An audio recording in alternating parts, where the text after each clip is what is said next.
Wajar ya. 1 kali 12 jam dari suatu peristiwa itu aparat keamanan masih mengkaji apa yang sedang terjadi. Mungkin yang mereka miliki kan bukti sementara kan bahwa ada sniper yang sudah ditembak mati dan juga setting daripada wilayah kampanye yang porak-poranda kan. Tapi paling tidak mereka akan apa? Aku harus bekerja keras karena di Amerika Serikat saat ini ada 17 lembaga intelijen, nanti ujung-ujungnya adalah CIA, FBI, dan Homeland Security. Mereka itu adalah Air Force Intelligence, kedua Army Intelligence, ketiga CIA itu sendiri yang beroperasi di luar negeri, keempat Coast Guard Intelligence yang beroperasi di perairan, kelima Defense Intelligence Agency, keenam Department of Energy, ketujuh Department of Homeland Security, delapan Department of State, ke-9 Department of Treasury, ke-10 Enforcement Investigative, kemudian 11 FBI, 11 Maritime Core Intelligence, ke-12 adalah National Corporated Intelligence Agency, ke-14 National Reconnaissance Agency, ke-15 National Security Agency, ke-16 National Navy Intelligence, ke-17 Space Force Intelligence. 17 intelligence ini saat ini sebagaimana biasa akan bekerja keras mengumpulkan informasi-informasi dari dalam, dari luar negeri, dari laut, dari darat, dan juga dari udara, dan juga dari ruang angkasa. Dan ini akan sangat berat.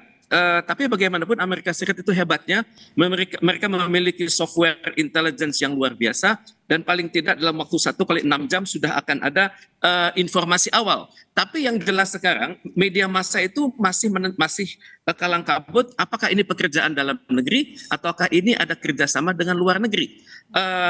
Yang saya pikir yang akan terjadi dalam waktu singkat adalah pengecekan lapangan, pengecekan sirkulasi informasi, pengecekan IT yang digunakan di lokasi, dan kemudian pengecekan dari pergerakan manusia ada di wilayah tersebut. Ini mereka bekerja keras, tapi biasanya dalam kondisi seperti ini media massa akan berpikir apakah ini pekerjaan dalam ataukah ada campur tangan pihak luar, dan ini pekerjaan besar bagi intelijen Amerika Serikat saat ini. Ya, biasanya ini berapa lama proses penyelidikan dilakukan dan siapa saja yang terlibat nantinya dan bertanggung jawab atas hal ini? Saya pikir ini masih informasi yang A1 levelnya ya. Pemerintah Amerika Serikat tidak akan membuka informasi karena informasi yang terbuka, yang sedikit pun itu informasi itu akan mempengaruhi citra publik dan juga akan mempengaruhi cara berpikir pihak-pihak yang melakukan kegiatan ini. Tapi paling tidak sudah tertembak pelakunya, sayangnya tertembak ya, sehingga tidak sempat dilakukan interogasi mendalam. Paling tidak dari sosok yang ditembak oleh Secret Service tersebut itu akan dengan mudah dilacak siapa dia, siapa pergerakan dia dalam 1 tahun terakhir, dan siapa link-link dia di dalam dan luar negeri. Dan ini saat ini tentu akan disimpan baik-baik. Kita sebagai pengamat hanya sedikit kecewa kenapa tidak ditahan hidup-hidup begitu ya, sehingga bukti awalnya hilang. Namun bagaimanapun juga kita harus angkat topi pada pemerintah Amerika Serikat yang bekerja dengan cepat. Sistem P3K mereka berjalan sangat baik dan pengendalian massa mereka sangat baik karena tertembaknya Donald Trump ini tidak mempengaruhi opini publik di Amerika Serikat. Crowd management terkendali, public opinion terkendali, dan kita sangat berharap, apalagi media sumber-sumber mengatakan keadaan Donald Trump sudah membaik. Cuman pada saat yang sama, publik Amerika Serikat adalah publik yang sangat kritis, maka akan mempertanyakan ini tembakan betulan atau tembakan yang sengaja dipelesetkan atau bagaimana. Biarkanlah mereka berpikir, tapi bagaimanapun juga bagi seluruh aparatur keamanan di dunia ini mereka akan menguji secara sangat sistematis organ-organ intelijen untuk melindungi kepala negara mereka. Ya, Prof, lalu pengaruhnya terhadap persepsi masyarakat akan Donald Trump, Joe Biden, dan juga pemilihan presiden di Amerika Serikat ini seperti apa? Sampai pemerintah Amerika Serikat memberikan statement resmi soal kesehatan Donald Trump, ini otomatis rating Donald Trump akan menaik. Kemudian rating partai di mana dia berada, Partai Republik akan menaik.